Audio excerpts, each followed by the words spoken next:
And so I've got 6 kids, and I've done everything I can to make sure I create an environment for my family that was warm and loving, and that was educational, so my kids would know what paths not to take, and so I felt like I had taken all the precautions. As my oldest boy, who loved to push boundaries, great kid, he was a go-getter, just ran at everything gangbusters, hated the word no. As he got into his 15, 16, he was introduced to vaping, and just tried it out, was told it didn't have nicotine, at least that's the story we heard. And so he tried it, and it hooked him immediately. And then that led to the next step, which was marijuana, and marijuana led to the next thing of over-the-counter drugs. And as he was going through that course, we did everything we could to help him. And there's a lot of resistance, when a kid's going through those struggles. He was living with a friend, and they were, of course, just goofing around and doing little lighter stuff. But his older brother was addicted to opioids, and he introduced Jaden to opioids at that time. But about 6 or 7 weeks later, he called me and he said, "Dad, I hate my life. I'm addicted to opioids. I can't go more than 2 hours without them." Anyway, he was crying and upset, and because I'm come from a medical background, I knew what questions to ask him to see if he was really ready to make change. And so I asked him the questions, and he answered in a way that let me know he wasn't fully committed to getting off of them. And so I, of course, let him know I loved him to death, and the second that he was ready to do whatever it took to get off of them, that he could call me and I'll come pick him up in a heartbeat, no matter what's going on.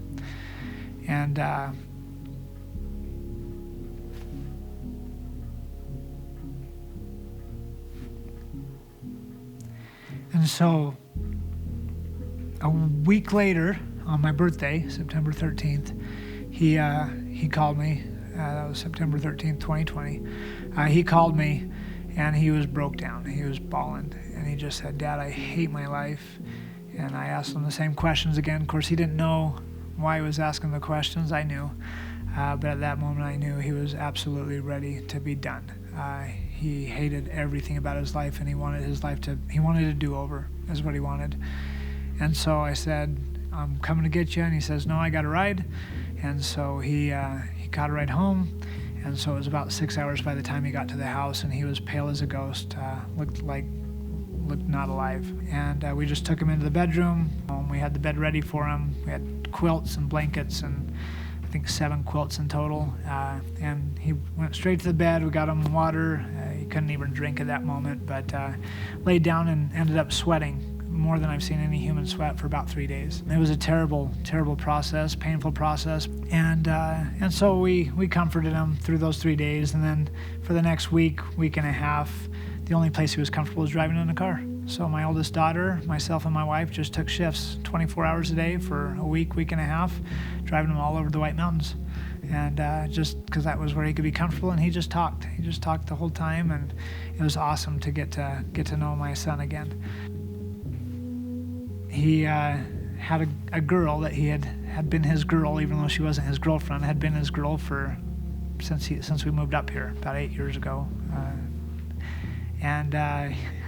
He wanted to go down and see her. She was working for me down in the Gilbert area, and he wanted to go see her. So he had a plan, and so we went down to see her, and he spent the day with her, and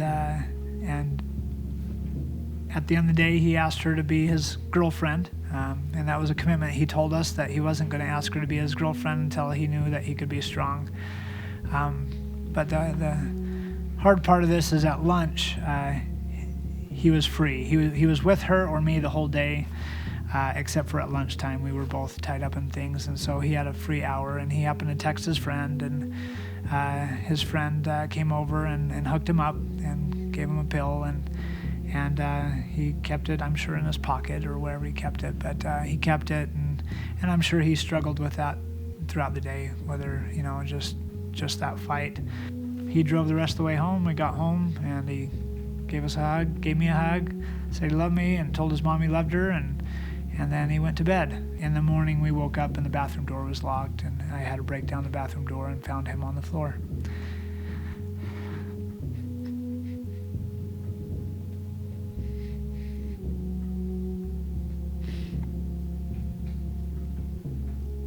I want the story to be heard. I want people to understand that it wasn't that last pill that killed him. It wasn't the last pill. It was the first one. It was the first one that took over his brain. And if we really want to rewind back, it was the vaping. You know, it was the very first things. And I know, because I understand that there are people that have a genetic type that get addicted easier than others. But it's 1 out of 3, and nobody knows who it is or if you're going to be one of those. And so the more we can get the message out there, because he had a rock star life ahead of him. He was starting his next new job the next day.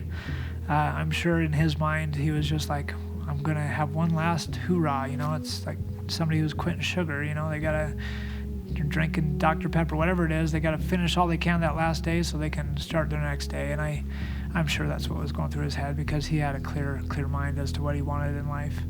It owned him. And we saw that. We saw that it literally took over his life.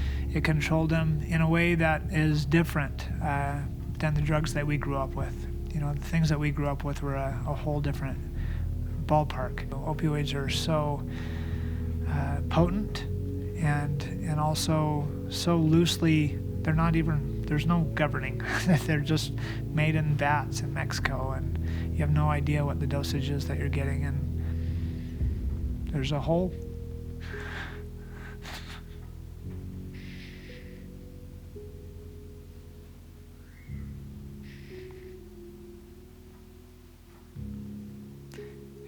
it's not going to go away in this life.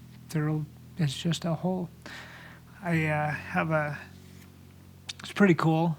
I don't know if it is cool, but it's cool to me that between my house and my work is his gravesite.